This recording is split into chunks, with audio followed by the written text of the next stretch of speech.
Welcome back. Have you ever felt frozen in the heat of an argument right when you were about to prove your point by that ice cold sentence from the other side? This is who I am, deal with it. This phrase isn't actually a declaration of honesty, it's a confession of an emotional crime. At first, you might feel like you're facing someone with a very strong character, uncompromising and confident. You might even admire this frankness, but as time passes, you realize this sentence isn't armor. It's a giant blanket covering every mistake. Saying, "This is who I am," means, "My comfort is more valuable than your pain. I will not change. You must learn to live with this ache." This is the most dangerous, insidious, and socially legitimized code of selfishness. Are you aware of the psychological warfare and the invisible prison these people build? The most devious part of this game is marketing selfishness as authenticity. The person offers you a false choice from the start. "Look, this is me, this is how I am." If you stay, they act as if you've pre-approved every future act of disrespect, neglect, and hurt they will cause. When you finally get hurt and speak up, they turn to you and say, "I told you who I was from the beginning. Didn't you accept me like this?" Leaving you alone with your own guilt. Now, the fault is no longer their cruelty, but your attempt to change them.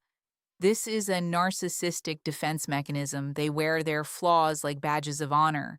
In the world of someone living by the "this is who I am" code, empathy is a tool used only when it suits them. Their red lines are drawn with steel cables, but they feel no hesitation in running over your boundaries. They call their anger a sharp temperament, their indifference love of freedom, and their rudeness honesty. Notice how they absolve themselves by labeling every negative behavior with a positive adjective. It's a mental illusion. While you consume yourself wondering if their intentions are truly bad, they sit comfortably, satisfied by their refusal to bend. Because to bend is to acknowledge another person's existence over their own. Why do so many fall for this? Because as a society, we've misunderstood being yourself. Being yourself isn't being proud of your faults, it's being conscious enough to see them. A real character is not a static statue, it is a structure shaped and evolved by love and experience. Statics die.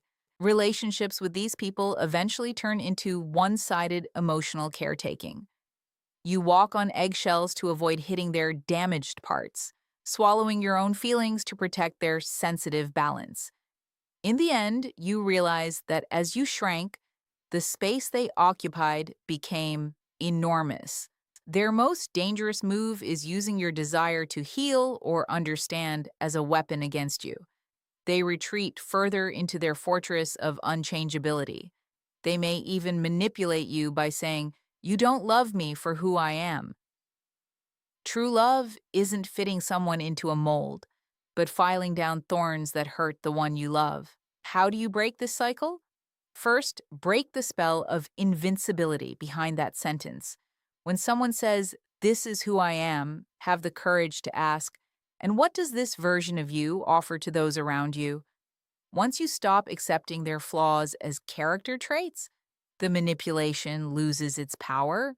If they won't take a step toward you, it's time for you to stop walking toward that wall. Don't imprison your boundaries in their selfish space. You are not a side character in someone else's script. You are the evolving lead of your own life. Thank you for watching, and remember to protect your light. See you in the next video.